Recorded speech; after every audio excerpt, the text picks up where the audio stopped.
Hey folks, good morning. Welcome back to Port Elizabeth here in the Eastern Cape of South Africa. So News24, or I suppose we should start calling them Cockprot 24, is at it again. This time the journalist whom we spent so much time and effort defending when she was supposedly under attack by Jacob Zuma, that would be Karen Maun, along with Jan Herbe, publishing a story listed on News24, or should we say Cockprot 24, as news. But this is clearly an opinion piece. The very title, essay, an essay is something in which you expound upon analysis, your views, and your opinions. Clearly, this is not a news story. It's opinion. And make no mistake, News24 is entitled to their opinion. They're a private corporation. There's freedom of the press. They can say what they like to say. But they need to tell you that it's opinion, not news. So they both run a story trying to rubbish Donald Trump with a whole bunch of hyperbole, utter nonsense, and just plain BS. Let me pull a few gems out of this story that they wrote and published today, the 3rd of May, 2025. So she calls Zuma and Trump venal misogynists who can't take an electoral defeat on the chin. Well, that's your opinion, and you're calling Trump a misogynist because you hate him. Doesn't make him a misogynist. The man has done more to promote women and women's opportunities than virtually anyone in the United States, maybe even in the world. Hired women for the most important positions in this company, and your apparent belief is a misogynist comes from a trumped-up, bogus, illegitimate court case in which New York State changed the law that allowed somebody to make a claim about sexual harassment or sexual assault 20-plus years after the statute of limitations expired. There's no evidence it ever occurred. There's no physical evidence. There's no eyewitness testimony. There's nothing to even prove that Donald Trump even knew that woman. Yet a court found him guilty. A highly politically charged case. That doesn't make him a misogynist. Beyond that, you're probably talking about the Billy Bush video in which he said, quite truthfully, that women are so desperate in Hollywood. Of course, he was in Hollywood. He did The Apprentice show. Women are so desperate for attention in Hollywood that they'll do anything. It's so desperate you could actually grab them in a certain part of their body and they would still come back. He never said he grabbed anybody there. That's a lie by the media. And that's the kind of mythology that goes in the minds of these leftists who aren't bright enough to actually objectively analyze what's happening. Now, once again, I'm not a big fan of Donald Trump. I did enthusiastically vote for him twice, and I voted for him the first time holding my nose because he's a great leader and he knows what he's doing and he gets results. And that's what matters, not these opinions.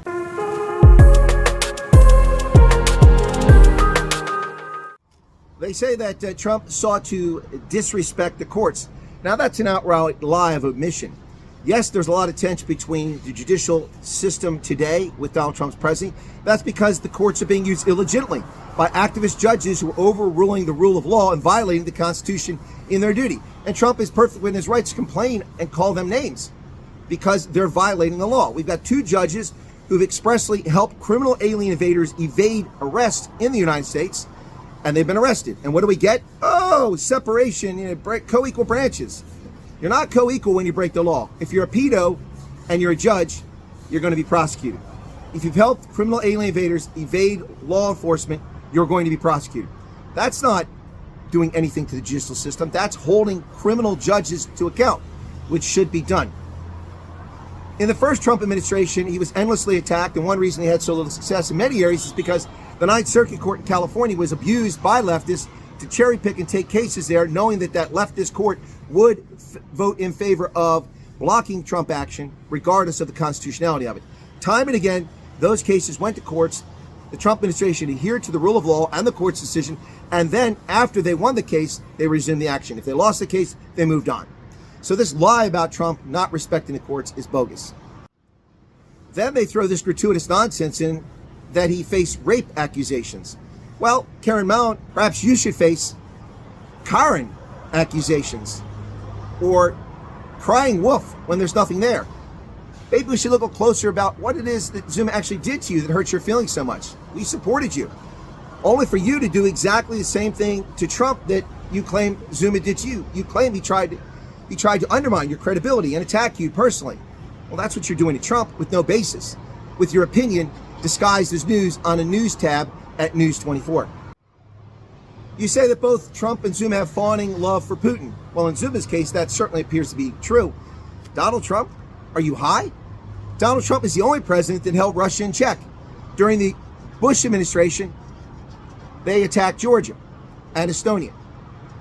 During the Obama administration, they attacked Estonia and other places, including invading and annexing the Crimea and attacking the eastern Donbass and shooting down a Malaysian Airlines plane under Obama.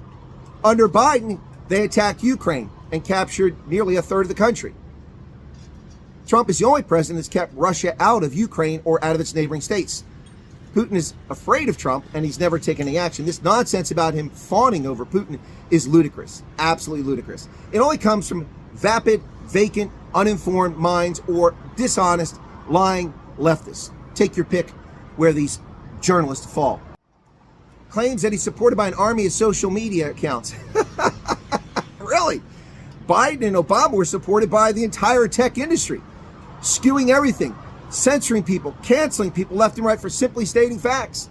It's no different in South Africa. Every media outlet is in the tank for the ruling government. Dishonest to the core, lying on every issue you can imagine.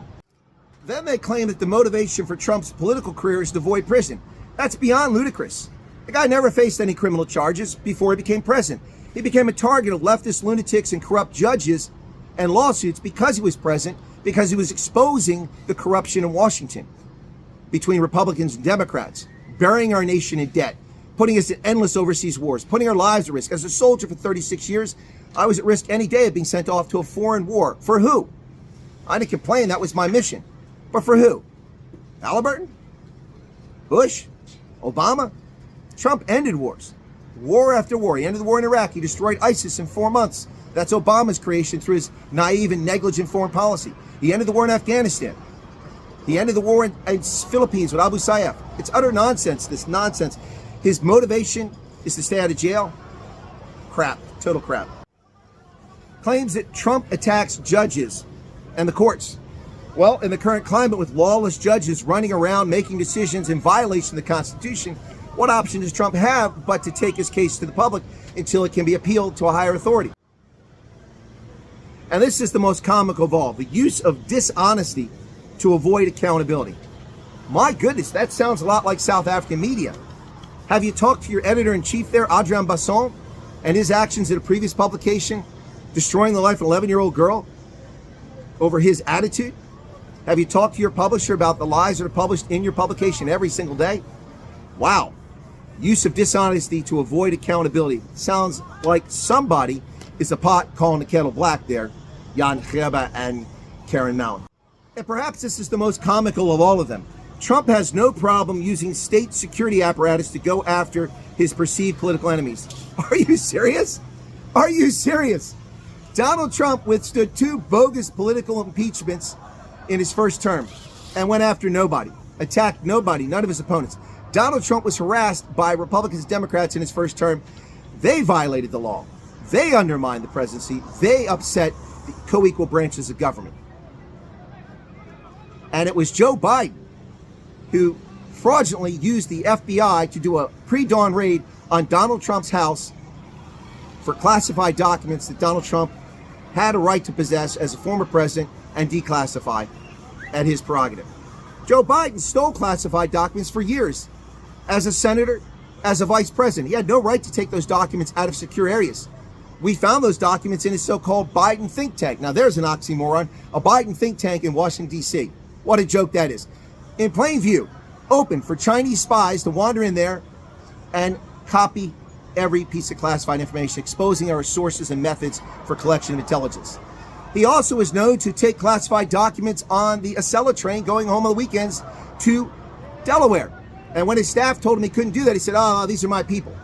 Stole classified documents, carried them in an unauthorized manner, exposing them to the public. The man is irresponsible. He also had classified documents stored in his garage next to his Corvette. Was Joe Biden raided in pre-dawn hours? No, because the abuse of the state security apparatus was from Democrats and Democrats alone. Trump is not abusing state security apparatus. Every single person that's been targeted by the Trump administration is a criminal or suspected criminal who will be held accountable to the rule of law. Whereas Trump committed no such offense and was held prisoner to the machinations of a demon rat government that abused the state security apparatus. The FBI rotten to the core. The bureaucracy rotten to the core. and Trump has exposed that. Shame on you, Jan Gerber and Karen Mount, for abusing your role as journalist. You are welcome to write an op-ed piece, but your editors or you posting it on the website as news and pretending that it's accurate. And Karen Mount, you were attacked by Jacob Zuma, and we in the public defended you, saying you had a right to free press.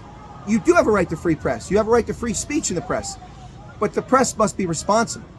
And if you're going to trash Trump and claim he's attacking the courts, you must be honest and say that during his first term, he respected the courts regardless of their decision. But you're not being honest, and that's what we call irresponsible journalism. What say you, South Africa, Mzansi? World, what do you say? It's no different in Europe, it's no different in America. These media outlets are misbehaving.